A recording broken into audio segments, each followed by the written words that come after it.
dugaan itu kebanyakan itu adalah dosa, sedikit yang tidak berdosa. Itu kira-kira maksudnya. Ya, ijtanibu katsiran minadz-dzanni inna ba'dadz-dzanni ism.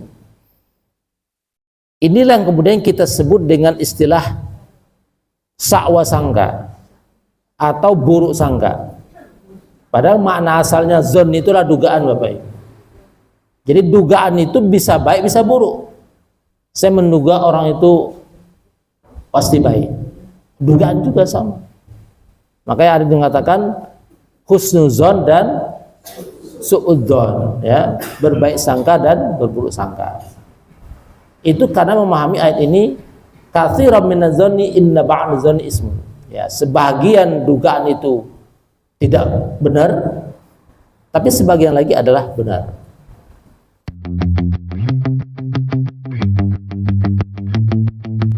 Assalamualaikum warahmatullahi wabarakatuh.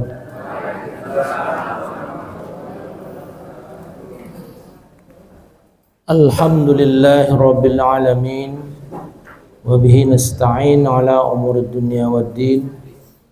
Ashhadu an la ilaha illallah wahdahu la syarika lah, wa ashhadu anna Muhammadan abduhu wa rasuluhu la nabiyya ba'dah. Allahumma salli wa sallim ala hadzal nabiyil karim wa ala alihi wa ashabihi rasulillah ajma'in, amma ba'du. Bapak-bapak, ibu-ibu, jamaah pengajian Sabtu pagi PWMDY yang dimuliakan Allah. Alhamdulillah, kita masih diberi nikmat dan rahmat oleh Allah. Bapak Ibu bisa hadir di sini pagi-pagi di bulan puasa, ya. Alhamdulillah, itu karena rahmat Allah. Tentu saja karena diberi kesehatan, betul ji Bapak Ibu. Ya, kalau nggak sehat nggak bisa kita ke sini, ya. Jadi karena kita sehat, alhamdulillah bisa datang ke sini untuk mengikuti pengajian. Dan mungkin ada saudara kita, sahabat keluarga kita yang sakit, kita doakan semoga bisa segera diberi kesembuhan oleh Allah Subhanahu wa taala. Salawat dan salam selalu kita doakan kepada Allah agar juga senantiasa dilimpahkan oleh Allah kepada Rasulullah Muhammad sallallahu alaihi wasallam, seorang manusia pilihan, manusia yang paling mulia sedunia, dan sudah ditetapkan oleh Allah sebagai rasul terakhir, membawa ajaran tauhid dan mengajarkan kepada kita tentang akhlakul karimah. Dan ditegaskan oleh Allah dalam Al-Quran, beliau adalah uswatun hasanah bagi kita. Kalau bahasa sekarangnya itu public figure, Bapak Ibu. Jadi kalau kita ingin mencari siapa public figure kita, ya Nabi Muhammad SAW. Kalau anak-anak muda ditanya sekarang siapa public figurnya, Bapak Ibu tahu anak muda sekarang kalau ditanya siapa public figurnya? Gibran, itu Ibu tahu itu. Lah iya, nggak mau tahu siapa itu, yang penting ya itu yang dilihat sekarang, makanya menang gitu, ya. Ya. Baik Bapak Ibu, kita lanjutkan pengajian kita yang lalu. Saya sebagai pengganti, ya Bapak Ibu, ya, cadangan, pemain cadangan. Harusnya yang ngisi Pak Wijdan, ya, karena beliau sakit atau kurang sehat, saya sebagai pemain cadangan gitu. Bapak Ibu yang dimuliakan Allah,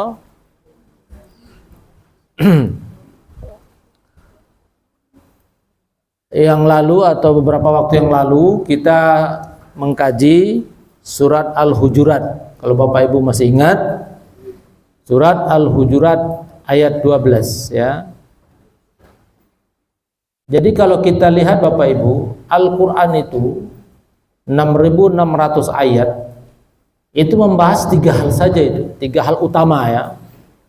Satu tentang akidah atau tauhid, keimanan.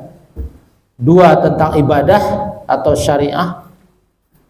Dan 3 tentang akhlak atau perilaku. Itu saja isi Al-Quran itu, secara umum atau secara pokoknya. Tapi rinciannya ya banyak ya, rinciannya sangat banyak sekali. Nah, kita akan mengkaji salah satu dari 3 itu, yaitu tentang akhlak atau perilaku. Jadi Allah banyak sekali menjelaskan dalam Al-Quran itu tentang perilaku manusia, baik yang berkaitan dengan perilaku baik atau akhlakul karimah, ataupun yang perilaku yang tidak baik atau kalau disebut akhlakul sayyi'ah. Walaupun sebenarnya Bapak Ibu, ketika disebut kata akhlak itu hanya baik itu. Kenapa? Karena akhlak itu bersumber dari kata khalaqa, ciptaan atau pencipta. Siapa itu? Ya Allah. Jadi pasti baik. Akhlak itu pasti baik. Tapi di dalam penjelasan teori-teori keilmuan sudah dibahas seperti itu. Dibagi 2, ada akhlakul karimah, ada akhlakul sayyi'ah. Nah, kita ikuti teori itu saja. Jadi dalam surat Al-Hujurat ini yang kita bahas kemarin ayat 11, sekarang ayat 12, Allah menjelaskan di situ tentang akhlakul sayyi'ah atau perilaku sifat karakter kepribadian yang harus kita hindari ya. Karena banyak sekali ya Bapak Ibu, kita dalam hidup ini kadang-kadang melakukan perbuatan perilaku yang tidak baik itu tanpa sengaja. Nah, nanti kita lihat kenapa bisa begitu ya. Makanya ada orang berdoa mohon ampun kepada Allah atas perbuatan yang disengaja dan tidak disengaja. Lah, perbuatan kok tidak disengaja? Ya, nggak ada perbuatan tidak disengaja itu, pasti disengaja. Tapi memang dalam penjelasan teorinya ada. Coba nanti kita lihat. Baik Bapak Ibu, kita baca ayatnya dulu, surat Al-Hujurat ayat 12. A'udzu billahi minasyaitonir rajim. Bismillahirrahmanirrahim. Ya ayyuhalladzina amanu ijtanibu katsiran minaz-zanni inna ba'daz-zanni ism wa la tajassasu wa la yaghtab ba'dukum ba'dha ayuhibbu ahadukum ayyakula lahma akhihi maita fakarihtumuhu wattaqullaha innallaha tawwabur rahim. Itu kata Allah dalam surah Al-Hujurat ayat 12. Terjemahannya, wahai orang-orang beriman. Ini Allah panggil di sini orang beriman. Sama dengan ayat puasa ya Bapak Ibu. Ayat puasa juga diawali oleh Allah dengan panggilan wahai ya ayyuhallazina amanu, wahai orang beriman. Bapak Ibu, dalam Al-Quran itu Allah memanggil dengan berbagai macam panggilan. Ada Allah panggil dengan ya ayyuhannas, berarti yang dipanggil seluruh manusia. Di isi ayat itu bicara tentang untuk seluruh umat manusia. Seperti ayat selanjutnya ini, ayat 13 ini Allah panggil dengan ya ayyuhannas, berarti isinya untuk seluruh umat manusia. Kalau Allah panggil dengan ya ayyuhal muslimun, berarti hanya orang Islam, tidak yang lain. Tapi lebih khusus di sini Allah panggil ya ayyuhallazina amanu. Seperti ayat puasa, Allah panggil juga dengan kalimat ya ayyuhallazina amanu. Artinya apa? Artinya penjelasan nasihat dalam ayat itu ketika dipanggil dengan ya ayyuhallazina amanu, itu pasti orang beriman mengerjakannya. Tapi belum tentu orang muslim.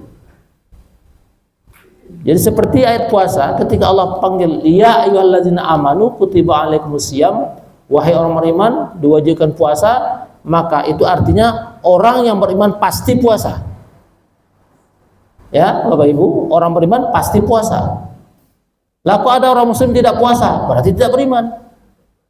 Dia hanya muslim tapi bukan mukmin. Itu bedanya panggilan Allah kepada orang beriman dan hanya atau pada orang Islam saja. Betul ya Bapak Ibu, ada orang Islam yang tidak puasa, yang tidak sholat, nah itu tanda orang tidak beriman. Allah sudah bedakan dalam Al-Quran. Nah, jadi ketika dipanggil orang beriman, itu Allah yakin di situ yang dipanggil pasti mengerjakan. Sama juga dengan ayat ini. Allah awali dengan ya ayyuhalladzina amanu, dipanggil orang beriman oleh Allah. Maka isi ayat ini pasti dikerjakan oleh orang beriman. Jadi kalau nanti kita tidak mengerjakan atau yang disebut dalam ayat ini kita melanggar, berarti kita tidak termasuk ke dalam kalimat amanu. Itu penjelasan di dalam kitab-kitab tafsir bedanya panggilan Allah kepada manusia. Manusia umum, muslim dan mukmin. Baik, kita lihat isinya apa dalam ayat ini. Ada 3 penjelasan Allah atau 3 perilaku sikap kepribadian yang harus dihindari dalam ayat ini. Yang pertama kata Allah, ijtanibu katsiran minaz-zanni. Jauhilah, tinggalkanlah kebanyakan dari dugaan. Zanni itu dugaan. Ya, zanni itu dugaan. Dia menduga ya Bapak Ibu, yang menduga. Saya menduga kayaknya itu orangnya begini. Nah, itu jadi dugaan. Zanni itu adalah dugaan. Enggak pasti, hanya dugaan saja. Inna ba'da zanni ismun. Sebagian dugaan itu adalah dosa. Jadi kebanyakan dari dugaan dan sebagiannya adalah dosa. Itu artinya apa Bapak Ibu? Artinya dugaan itu kebanyakan itu adalah dosa, sedikit yang tidak berdosa. Itu kira-kira maksudnya. Ya, ijtanibu katsiran minaz-zanni inna ba'daz-zanni ismun. Inilah yang kemudian kita sebut dengan istilah sakwa sangka atau buruk sangka. Padahal makna asalnya zon itulah dugaan Bapak Ibu. Jadi dugaan itu bisa baik bisa buruk. Saya menduga orang itu pasti baik. Dugaan juga sama. Makanya ada yang mengatakan husnuzon dan suudzon, ya, berbaik sangka dan berburuk sangka. Itu karena memahami ayat ini katsiran minaz-zanni inna ba'daz-zanni ismun. Ya, sebagian dugaan itu tidak benar, tapi sebagian lagi adalah benar. Bapak Ibu yang dimuliakan Allah, kita lihat dalam kehidupan masyarakat, betul nggak terjadi ada yang begitu ya Bapak Ibu? Orang-orang yang suka suudzon itu memang ada nggak di masyarakat? Ada ya Bapak Ibu ya? Ya. Makanya Allah mengatakan seperti ini karena memang Allah tahu ada di dalam kehidupan manusia sifat sikap kepribadian orang-orang yang seperti ini. Buruk sangka atau syakwa sangka atau suudzon itu pasti sesuatu yang orang yang melakukan itu pasti hatinya tidak baik, ya. Pasti hatinya tidak baik. Bahkan bisa dikatakan hatinya itu sedang rusak. Maka sering disebut dengan penyakit hati Bapak Ibu. Ya, sering disebut dengan penyakit hati. Biasanya kalau orang melihat orang lain berhasil, kemudian dia tidak senang, maka dia akan melakukan perbuatan seperti itu. Ada orang yang dapat rezeki, kemudian dia tidak senang, maka dia akan mengatakan kira-kira apa? Wah, itu pakai dukun itu, nah, gitu ya. Wah, itu pesugihan itu. Nah, kira-kira gitu ya Bapak Ibu ya. Oh, pakai tuyul itu, gitu ya. Makanya banyak ininya, duitnya banyak, kenapa pakai tuyul? Oh, kerjanya nggak jelas kok bisa dapat duit banyak? Oh, pakai tuyul gitu. Nah, itu contoh ya Bapak Ibu ya. Contoh adalah adanya suudzon gitu. Jadi tidak pernah merasa baik pada orang lain atau berprasangka baik tadi ya, husnuzon pada orang lain, selalu suudzon. Itu hatinya rusak atau hatinya sakit. Disebut dengan penyakit hati ya, dalam kehidupan orang tersebut. Itu juga dapat merusak hubungan sosial Bapak Ibu. Bapak Ibu kalau dalam kehidupan masyarakat, orang-orang seperti itu kira-kira gimana? Apakah Bapak Ibu biasa-biasa saja dengan orang seperti itu, atau ya agak bagaimana gitu ya? Orang-orang yang suka berburuk sangka itu. Ya kita pasti tidak akan apa istilahnya melakukan hal yang sama ya. Ya, kalau kita melakukan hal yang sama dengan yang dikerjakan orang, itu kita sama saja dengan orang itu. Tugas kita kalau bisa tentu menasihati ya Bapak Ibu. Kalau bisa, kalau enggak ya jangan mendukung ya. Karena akibatnya nanti perbuatan yang ketiga Bapak Ibu. Di ayat ini 3 perbuatan itu satu jalur ya, satu bertahap. Bapak Ibu dimuliakan Allah. Jadi berburuk sangka itu jelas dilarang oleh Allah. Makanya di sini kalimatnya ijtanibu, jauhkanlah, hindarilah. Ya, perbuatan dugaan tentu yang buruk ya, disebut dengan buruk sangka itu.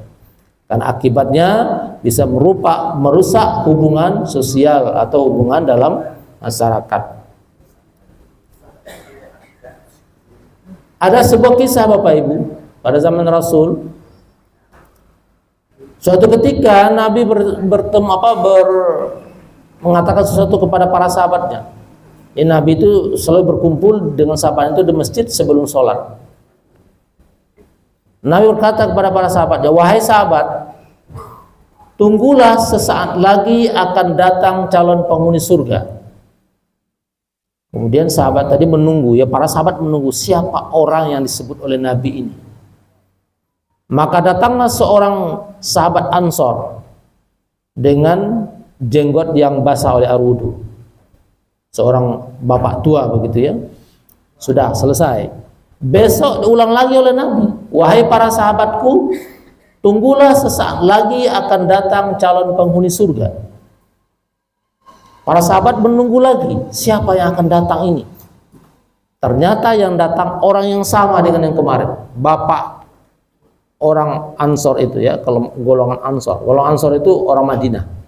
Kalau Muhajirin orang Makkah ya, Ansor itu orang Madinah. Hari ketiga sama, Nabi mengulang lagi.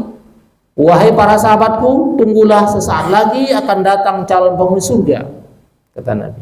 Semakin penasaran, siapa orang ini? Dan setelah ditunggu yang datang orang yang sama. Jadi 3 kali Nabi menyebut calon penghuni surga yang datang orangnya sama. Seorang sahabat Nabi bernama Abdullah bin Amr bin As sangat penasaran dia. Akhirnya dia ikutilah orang tersebut sampai ke rumahnya. Ya, dia ikuti sampai ke rumahnya, kemudian dia ingin menyelidiki, ingin tahu apa sih ibadah orang ini, kok Nabi menyebut dia sebagai penghuni surga, calon penghuni surga. Tentu saja semua orang ingin ya Bapak Ibu. Bapak Ibu ingin menjadi calon penghuni surga, semuanya pasti ingin ya. Makanya Abdullah pengen juga apa amalannya. Saya mau tiru amalannya itu, saya mau tiru ibadahnya itu. Kira-kira begitu Abdullah berpikir. Sampai di rumah orang itu Abdullah minta izin, wahai Bapak, saya mohon izin tinggal di sini 3 hari. Lah kenapa? Saya diusir oleh orang tua saya. Dia minta izin supaya dia bisa nginap di situ di rumahnya dengan alasan diusir orang tuanya. Oke, silakan tinggallah di sini 3 hari. Ya sudah, tinggallah Abdullah di situ selama 3 hari. 3 hari dia melihat apa sih amalan orang ini, ibadahnya apa sih, siang apa, malam apa, subuh apa, semua dilihat oleh Abdullah. Sampai 3 hari Abdullah tidak melihat apa-apa. Biasa saja, sholat 5 waktu ya biasa saja, baca Qurannya biasa saja, zikir semuanya hanya biasa saja seperti orang lain melakukan. Ya, sholat yang biasa, sholat wajib, sholat sunat, zikir, baca Quran, semuanya biasa-biasa saja, tidak ada yang istimewa. Akhirnya Abdullah sudah selesai 3 hari. Dia minta izin, wahai bapak, saya sudah selesai 3 hari di sini, diizinkan tinggal. Saya mohon pamit, terima kasih sudah dapat bersama bapak di sini 3 hari. Tapi kata Abdullah, saya mau menyampaikan permohonan maaf. Oh, kenapa? Kata bapak itu. Mohon maaf kemarin saya tidak jujur. Kenapa? Saya kemarin minta izin tinggal di sini dengan alasan diusir orang tua saya. Padahal bukan. Saya tidak diusir orang tua saya. Tapi kenapa saya ingin tinggal di rumah bapak 3 hari? Karena saya mendengar Nabi berkata, kata Nabi, tunggulah akan datang calon penghuni surga. 3 kali Nabi mengatakan itu, dan yang datang adalah bapak. Itu artinya yang dimaksud oleh Nabi calon penghuni surga itu adalah bapak. Makanya saya ingin lihat di sini bapak 3 hari ibadahnya seperti apa. Kenapa Nabi menyebut bapak calon penghuni surga? Kemudian dijawab oleh orang itu atau bapak Ansor itu, oh begitu. Terus yang Anda dapatkan apa? Saya nggak dapat apa-apa. Ya, saya lihat bapak biasa saja, sholatnya biasa, zikir semua biasa saja seperti orang lain. Iya, begitulah saya, kata bapak itu. Begitulah saya, nggak ada yang istimewa dari saya. Seperti orang-orang lain melakukan ibadah. Abdullah bingung, kok iso ya? Biasa-biasa saja, sholat, ngaji semua, tapi kok Nabi menyebut dia calon penghuni surga? Masih bingung Abdullah itu. Iya, saya sudah lihat bapak biasa saja, sama saya juga ibadah seperti itu di rumah sama seperti itu. Saya masih bingung kenapa Nabi menyebut bapak calon penghuni surga. Akhirnya orang tua tadi menjawab atau menjelaskan,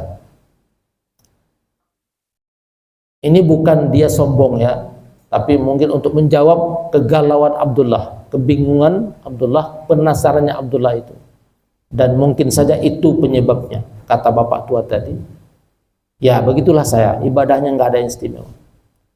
Hanya saja, kata bapak tua itu, hanya saja saya tidak pernah selama hidup saya itu berburuk sangka kepada orang lain. Saya tidak pernah selama hidup saya berburuk sangka kepada orang lain. Hanya itu. Ya mungkin saja itu yang dimaksud oleh Nabi. Barulah Abdullah terdiam. Kemudian dia merenung dan kemudian berkata, wahai bapak tua, inilah rahasianya kenapa bapak disebut oleh Nabi calon penghuni surga. Bukan karena sholat, bukan karena mengaji, bukan karena zikir bapak disebut calon penghuni surga, tetapi karena bapak punya akhlak yang baik, yaitu tidak pernah buruk sangka kepada orang lain. Terima kasih bapak, saya mohon izin pamit pulang Abdullah. Itu yang disampaikan oleh dalam sebuah hadis Nabi menjelaskan seperti itu. Abdullah menemukan resep calon menjadi calon penghuni surga itu, salah satunya adalah jangan pernah berburuk sangka. Ini sesuai dengan ayat ini, ijtanibu katsiran minadz-dzanni. Jadi bapak tadi sudah melaksanakan ayat ini, maka dibalas oleh Allah dengan surga. Lawannya apa bapak ibu? Lawannya apa? Lawan tadi menjauhi buruk sangka dapat surga, lawannya enggak, kalau mengerjakan buruk sangka menjadi calon penghuni neraka. Ya Bapak Ibu ya. Orang Ansor tadi tidak pernah berburuk sangka, disebut oleh Nabi calon penghuni surga sesuai dengan ayat ini. Tapi kalau kita melakukan yang sebaliknya, kita sering berburuk sangka, maka calon penghuni neraka. Kan begitu ya, mafhum mukhalafahnya begitu ya. Nah, Bapak Ibu yang dimuliakan Allah, itu sekedar contoh saja bahwa perilaku-perilaku kita yang kita lakukan setiap hari itu, kadang-kadang itulah yang membawa kita menjadi baik dan tidak baik di akhirat kelak. Jadi Bapak Ibu, kita jangan mengira orang yang sholatnya banyak, puasanya banyak, hajinya berkali-kali pasti masuk surga. Belum tentu. Ya, belum tentu. Bisa jadi dia terhalang masuk surga karena hubungan baik dengan tetangga, dengan teman, dengan saudara tidak baik, atau hubungan tidak baik, ya. Ya, hubungan tidak baik itu macam-macam. Salah satu berburuk sangka itu. Bisa dengan yang lain juga. Nah, Bapak Ibu dimuliakan Allah, itu salah satu dari penjelasan Nabi, atau dalam sebuah kisah yang dijelaskan oleh para sahabat pada masa Nabi terkait dengan ayat ini. Nah, ayat ini mengatakan tadi katsiran minadz-dzannis, banyak dari dugaan itu adalah dosa. Berarti ada yang tidak dosa. Ya, ini pemahaman ayatnya. Ijtanibu katsiran minadz-dzanni, kebanyakan dari dugaan itu adalah dosa. Berarti ada yang tidak dosa. Kebanyakan dosa, ada yang tidak dosa. Pertanyaannya, buruk sangka yang tidak dosa yang mana? Mungkin Bapak Ibu pernah mengetahui, boleh nggak buruk sangka? Boleh. Yang mana? Boleh. Yang seperti apa buruk sangka yang boleh? Atau yang seperti apa kita menduga itu boleh? Nah, dalam penjelasan para ulama, ya, salah satunya dalam kitab Syarah Bukhari Fathul Bari, Ibnu Hajar Al-Asqalani mengatakan boleh dalam rangka penegakan hukum, Bapak Ibu. Ya, boleh dalam rangka penegakan hukum. Contohnya apa? Ketika polisi menangkap penjahat, apapun kejahatannya, kenapa ditangkap? Kenapa ditangkap? Ditangkap bukan di penjara ya, baru ditangkap. Itu kenapa ditangkap? Karena diduga. Diduga kan? Belum diponis, baru diduga. Karena kalau nggak diduga nggak bisa ditangkap. Gimana ditangkap? Nggak ada dugaan dia bersalah.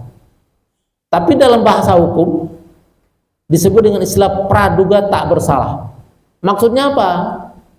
Maksudnya adalah dugaan itu boleh, tapi tidak boleh langsung dihukum. Karena kalau langsung dihukum itu sudah disalahkan namanya. Makanya praduga tak bersalah. Ah, begitu Bu. Jadi kalau langsung dihukum itu praduga bersalah namanya, nggak boleh dalam hukum. Jadi nggak boleh orang dihukum tanpa diadili, itu maksudnya. Zaman dulu banyak ya Bapak Ibu ya, ulama-ulama ditangkap masukkan penjara langsung ya. Nah, itu praduga bersalah namanya. Nggak dihukum, nggak diadili, langsung masuk penjara. Itu nggak boleh dalam hukum. Makanya harus praduga tak bersalah. Diduga boleh, ya ditangkap, kemudian diperiksa. Nah, itu prosesnya. Itulah dugaan yang boleh, atau kalau mau disebut buruk sangka yang boleh itu dalam rangka penegakan hukum. Karena kalau nggak diduga nggak mungkin ditangkap. Ya macam-macam, mau mencuri mencuri yang kecil-kecil sampai mencuri yang besar-besar itu sama saja diduga dulu baru ditangkap. Cuma kadang-kadang kalau mencuri kecil-kecil cepat prosesnya Bapak Ibu ya. Curi ayam, curi kayu, curi cepat ditangkap, cepat dihukum ya. Kenapa? Karena gampang diketahui. Ini pencuri ayam ditangkap langsung mana? Ini ayamnya dicuri, ditaruh di rumahnya, langsung selesai. Besok dihukum langsung, diadili 1 hari, 2 hari, langsung masuk penjara. Tapi kalau yang mencuri besar-besar lama ya Bapak Ibu ya. Kenapa? Banyak masalahnya. Ya karena kelicikan si pencuri juga ya. Jadi ya susah jadinya. Ya ditangkap OTT, ketangkap OTT, tapi terus akhirnya lepas juga. Karena susah mencari buktinya gitu loh. Ya itu sedikit kalau kita bicara di Indonesia seperti itu ya. Hukumnya seperti itu begitu. Tapi terkait dengan ayat ini ya boleh menduga dalam penegakan hukum. Nah, jadi itu penjelasan terkait dengan ayat ini. Kita lanjutkan Bapak Ibu, yang kedua dalam ayat ini Allah mengatakan wala tajassasu. Tajassasu itu maknanya adalah mata-mata, memata-matai, mencari-cari sesuatu pada orang lain yang buruk. Nah, ini, ya. Pokoknya dia selidiki orang lain, yang diselidiki apa? Yang buruknya, bukan yang baiknya. Ini ada apa ini? Pokoknya yang diselidiki tentang keburukannya. Itu namanya tajassasu. Ada nggak Bapak Ibu di masyarakat seperti itu orang yang suka mencari-cari kebaikan orang, apa keburukan orang lain? Ada nggak? Ada ya.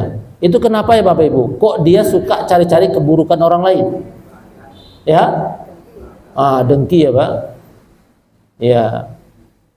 Itu sebenarnya kelanjutan dari buruk sangka tadi. Karena dia buruk sangka, dia ingin membuktikan, dia cari kesalahan orang lain itu. Hasilnya bisa dua, bisa jadi betul ada keburukan itu, bisa jadi tidak ada keburukan itu. Tapi dia cari dalam rangka apa? Itu dalam rangka tadi ingin menjelekkan orang, ingin menjatuhkan orang, ingin merendahkan orang. Tujuannya pasti itu. Nah, itu juga banyak terjadi di masyarakat kita. Jadi sifatnya adalah tajassasu. Dan ini mungkin saya kira kita tahu semua ya Bapak Ibu, ini pemilu udah selesai ya, nggak apa-apa kita bicara sekarang ya. Kalau sebelum pemilu mungkin takut-takut juga gitu ya. Untuk menjadi pemenang, salah satu cara gimana? Bukan curang Pak, dicari kesalahan lawan. Ya, untuk bisa menang, salah satu cara mencari kesalahan lawan. Kesalahan lawan, keburukan lawan dicari. Dari dulu dicari terus sampai sekarang. Oh, banyak kesalahannya. Ini. Kemudian ya diungkapkan. Hasilnya dua tadi. Bisa betul ada, bisa jadi tidak. Contoh aja. Karena udah selesai ya. Ketika masa kampanye, bahkan sebelum kampanye, keburukan Prabowo dicari, keburukan Anies dicari, keburukan Ganjar dicari. Betul nggak? Coba Bapak Ibu ada ingat apa keburukan Ganjar? Apa? Bapak Ibu ingat nggak? Apa? Bukan. KTP. Itu yang paling ini saya kira adalah suka nonton video porno. Itu keburukan Ganjar diungkit-ungkit itu. Ya kan? Diungkit-ungkit terus supaya gimana? Supaya Ganjar ini jatuh, nggak dipilih orang, kan gitu. Tapi Ganjar jawab nggak? Jawab ya, dia ngaku, ya dia ngaku. Berarti hasil dicari-cari betul. Ya memang hasilnya dua, bisa jadi betul, bisa jadi tidak. Tapi tujuannya apa? Tujuannya menjatuhkan lawan. Ya jelas itu tujuannya. Tujuannya itu jelas. Kalau keburukan Prabowo apa? Ya dari dulu ya itu aja. Prabowo sudah maju berkali-kali ya Bapak Ibu ya. Sebagai wakil presiden berapa kali dia maju? Wakil Megawati. Wakil? Enggak. Sebagai wakil presiden Prabowo maju satu kali sebagai wakil Megawati ya. Kalau sebagai presiden maju 3 kali ya. Dan setiap dia maju, keburukan dia mungkin orang adalah ya HAM itu diulang-ulang terus, diulang aja terus. Ya. Tapi betul nggak itu terjadi? Betul terjadi. Setelah HAM tahun 98 itu kerusuhan Indonesia, Prabowo dipecat dari Pangkostrat ya, dan dia ya keluar cari aman dia. Ya dia mengaku itu. Tapi apa tujuan tadi mencari-cari tadi? Menjatuhkan lawan. Ya sama. Hasilnya betul, tapi tujuannya tetap menjatuhkan lawan. Nah, kalau keburukan Anies apa? Pendukung Anies ya Pak. Pendukung Anies bilang tidak ada keburukan Anies. Ya pasti begitulah. Orang pendukung masa ini ya enggak. Pendukungnya pastilah. Pendukung Prabowo bilang enggak ada keburukan Prabowo. Pendukung Ganjar bilang tidak ada keburukan Ganjar. Pasti begitu. Keburukan Anies itu selalu diungkit juga tentang apa misalkan? Di Jakarta itu diungkit-ungkit itu. Masih diungkit-ungkit sampai sekarang atau sampai pas pemilu kemarin. Jadi sama, tujuannya apa tajassasu itu? Tujuan tajassasu adalah menjatuhkan, menghina, merendahkan lawan atau orang yang tidak disukai. Sama saja. Nah, boleh nggak seperti itu? Nggak boleh. Nggak boleh. Walaupun musuh, nggak boleh dicari-cari kesalahannya itu. Nabi kan mengatakan dalam hadisnya, barang siapa yang menyimpan aib orang lain, menutup aib orang lain di dunia, maka nanti di akhirat Allah akan tutup aibnya. Itu kata Nabi. Maknanya apa? Maknanya orang yang tidak mau mencari-cari kesalahan orang lain, kalau dia tahu, dia tutup. Terbalik ya Bapak Ibu ya. Tajassasu itu mencari-cari, yang nggak ada pun dicari. Itu tajassasu. Sedangkan Nabi mengatakan, barang siapa yang menutup aib saudaranya, nanti di akhirat Allah akan tutup aibnya. Jadi bukan diumbar, bukan dicari-cari, tapi ditutup. Nah, jadi itu kata Nabi. Jadi jangan dilakukan tajassasu itu. Yang dilakukan adalah yang sebaliknya, menutup dari keburukan saudara atau teman dan sahabat yang lainnya. Bapak Ibu yang dimuliakan Allah. Dan terakhir dalam ayat ini Allah mengatakan, nah ini kalau dilihat rangkaian sikap pribadi yang disebut dalam ayat ini yang terakhirnya. Allah mengatakan, wala yaghtab ba'dukum ba'da. Jangan kalian berghibah sebagian dengan sebagian yang lain. Ini kalimat ini ghibah itu ini ghaib ya, dari kata ghaibun. Artinya apa ghaib itu?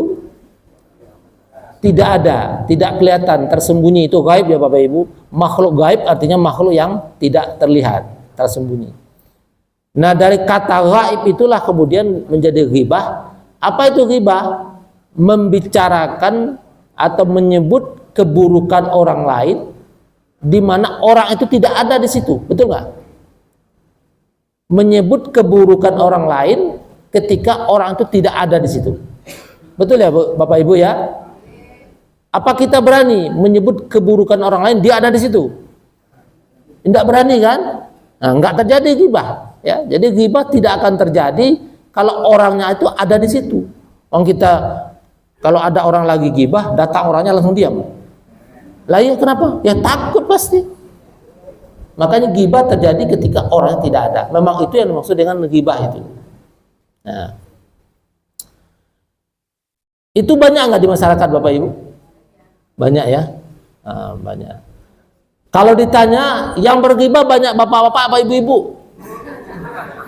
Ya, banyak bapak-bapak apa ibu-ibu? Nah, kata bapak-bapak, ibu-ibu benar nggak ibu-ibu? Oh, bapak-bapak juga katanya. Bapak juga. Tapi kenyataannya masyarakat, apakah betul ibu-ibu yang banyak? Oh, ngaku, ibunya ngaku. Ya. Jadi begini Bapak Ibu. Ini sekaligus karena ada hadisnya, dan hadis itu menjadi persoalan dalam pemahaman hadis. Ketika Nabi Isra Mi'raj, kan Nabi diperlihatkan oleh Allah surga dan neraka. Itu hadisnya cukup panjang Bapak Ibu. Jadi Nabi pulang dari Isra Mi'raj, Nabi menyampaikan kepada sahabatnya apa yang dia alami selama Isra Mi'raj. Hadisnya panjang. Nabi diperlihatkan oleh Allah surga dan neraka. Dalam surga Nabi melihat keindahan-keindahan semuanya. Dalam neraka Nabi melihat keburukan-keburukan atau siksa-siksa. Salah satu yang disebut oleh Nabi adalah ternyata yang dilihat Nabi dalam neraka banyak perempuan. Ya, betul ya Bapak Ibu ya. Hadis itu mengatakan begitu ya. Kata Nabi, ketika saya melihat ke neraka, kata Nabi, saya melihat ternyata banyak perempuan isinya. Kemudian Nabi bertanya ke Jibril, wahai Jibril, kenapa neraka banyak isinya perempuan? Nah, dalam hadis itu Nabi menyatakan Nabi melihat macam-macam siksa Kemudian Jibril menjawab, di antara sekian banyak kejahatan atau dosa perempuan yang dalam neraka tadi, salah satunya adalah, kata Jibril, itu adalah suka ghibah, kata Jibril. Jadi kenapa banyak perempuan masuk neraka itu? Salah satunya adalah karena suka berghibah. Itu jawaban dari Jibril. Maka tadi saya konfirmasi ke Bapak Ibu, kenyataannya bagaimana? Betul nggak perempuan banyak ghibah? Kalau betul berarti hadis itu betul, gitu maksudnya. Itu maksudnya konfirmasi Bapak Ibu. Tapi kalau tadi jawaban Bapak Ibu, wah tidak Pak, sama aja Bapak-bapak juga banyak, berarti hadis itu harus dikoreksi. Nah itu loh, maksudnya begitu. Hadisnya kita perbaiki, bukan matan hadis tapi makna hadisnya. Nah begitu. Ya, jadi ghibah ini penyakit masyarakat ya Bapak Ibu ya, penyakit manusia juga menjadi penyakit masyarakat. Dan itu terjadi sangat gampang Bapak Ibu. Ini saya tidak menuduh ya Bapak Ibu, tapi begitulah kenyataannya. Ketika satu orang berdua bicara, ya saya kira Bapak juga sama kayak, beda materinya aja. Kalau Ibu biasa bicaranya pasti tentang keseharian ya. Tentang apa ya, tentang kehidupan sehari-hari lah. Kalau bapak-bapak bicarakan paling politik paling itu ya, oh ini, tapi ghibah juga sama aja gitu deh, materinya beda gitu deh. Nah ketemu dua orang ngomong kan, ini begini, oh si Anu, oh iya begitu, berdua itu ya. Datang satu lagi, oh iya betul saya juga lihat begini. Datang satu lagi, 4 orang 5 orang, itu semuanya ikut dalam pergibahan itu, dan terjadi seperti tidak direncanakan. Betul nggak Bapak Ibu? Apa? Yuk kita gibah. Nggak ada kan? Nggak ada itu rencana gibah, nggak pernah ada. Yang ada berjalan begitu saja. Sampai kemudian yang bergibah, astagfirullah, kita sudah bergibah. Berhenti. Ingat dia, astagfirullah. Gitu. Ya, berhenti. Tapi kejadiannya ya begitu saja terjadi. Dan sangat gampang terjadi. Betul nggak Bapak Ibu? Sangat gampang terjadi. Padahal di ayat ini Allah buat perumpamaan yang sangat luar biasa Bapak Ibu. Ya, kalau kita baca ayat ini perumpamaannya yang sangat luar biasa. Allah sudah buat perumpamaan yang sangat nggak mungkin dilakukan, tapi masih terjadi begitu ya. Kata Allah, ayyuhibbu ahadukum ayakula lahma akhihi maita. Allah membuat perumpamaan di sini. Wahai orang-orang beriman yang suka bergibah, kata Allah, apakah kalian mau, apakah kalian suka makan daging saudara yang sudah meninggal? Jadi makan daging mayat. Mayat siapa? Mayat saudara. Ya saudara itu bisa kakak adik, bisa juga ayah ibu, anak, pokoknya semua keluarga lah intinya. Supaya Allah buat seperti ini supaya betul-betul luar biasa kejahatan itu maksudnya. Karena kalau mayat orang lain ada yang makan kan? Sumanto itu kan mayat orang lain dimakan, ya.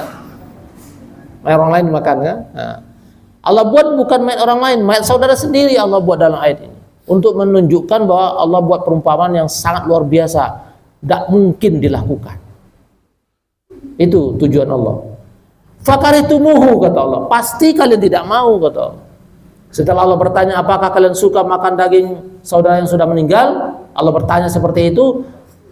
Fakaritumuhu, pasti kalian tidak mau. Ya, apakah ada orang yang mau makan daging saudaranya meninggal, mayat? Ya enggak ada. Enggak ada. Pasti jawabannya tidak ada. Kata Allah sudah jelas jawabannya ada. Itu perumpamaan Allah buat supaya orang tidak bergibah. Maksudnya apa? Ketika mau bergibah, ingat daging mayat saudara, itu aja kata Allah. Jadi kita bergibah, wah ini makan daging saudara yang mati nih, nggak jadi, berhenti. Kira-kira begitu. Tapi apa bisa begitu ya, ingat? Enggak juga ya. Karena berjalan begitu saja gibah itu. Udah setengah jalan baru berhenti, astagfirullah. Atau berhenti ketika orangnya datang, ya berhenti langsung. Ya begitu ya Bapak Ibu ya. Karena kita tidak berani bergibah ketika ada orangnya begitu. Bapak Ibu yang dimuliakan Allah, itulah apa sifat-sifat kepribadian yang sering muncul dalam diri kita, dan itu sangat dilarang oleh Allah. Kalau kita sebut akhlakul sayyi'ah, kalau disebut akhlak juga akhlak yang buruk yang sangat dilarang oleh Allah, tapi itu banyak terjadi dalam kehidupan kita. Makanya Allah panggil tadi orang beriman, tujuannya adalah kalau kalian orang beriman maka tinggalkanlah hal ini. Kira-kira begitu maksud Allah dalam ayat ini. Bapak Ibu dimuliakan Allah. Ini sampai jam berapa Pak Imran? 7.4. Ada tanya jawab nggak? Nggak ada. Ada. Sedikit Bapak Ibu. Kenapa kita gampang berbuat dosa? Hal-hal kecil seperti itu. Karena manusia itu diberi potensi oleh Allah 3. Ya. 1 qalbun, 2 akal, 3 nafsu atau syahwat. 3 potensi itu akan menghasilkan 3 kepribadian manusia. Qalbun menghasilkan kepribadian mutmainnah disebut dalam Al-Quran, ya. Surat Al-Fajr ayat 27-28. Yang kedua, muncul kepribadian lawamah, ya, surah Al-Qiyamah ayat 2. Dan yang ketiga, muncul kepribadian ammarah, itu dalam surah Yusuf ayat 53. 3 potensi tadi akan menghasilkan 3 kepribadian itu Bapak Ibu. Kita mulai dari bawah. Kepribadian ammarah itu adalah kepribadian yang suka kepada kejahatan, maksiat, dosa. Itu disebut dengan kepribadian ammarah. Surat Yusuf ayat 53 menjelaskan tentang itu. Wa ma ubarri'u nafsi la'amaratun bisu, kata Allah dalam Al-Quran dalam surah Yusuf itu, sungguh aku itu, jiwaku itu berada dalam ammarah bisu, suka kepada kejahatan. Ammarah bisu itu suka kepada kejahatan. Jadi cerita Yusuf itu kan bukan hanya Zulaiha yang mau sama Yusuf, Yusuf juga mau sama Zulaiha. Kan begitu ya Bapak Ibu? Keliru kalau orang mengatakan Yusuf itu tidak mau, salah. Yusuf juga mau. Zulaiha itu wanita tercantik saat itu. Yusuf pemuda terganteng. Jadi sama, suka sama. Cuma kenapa Yusuf tidak mau melakukan? Karena dapat hidayah dari Allah.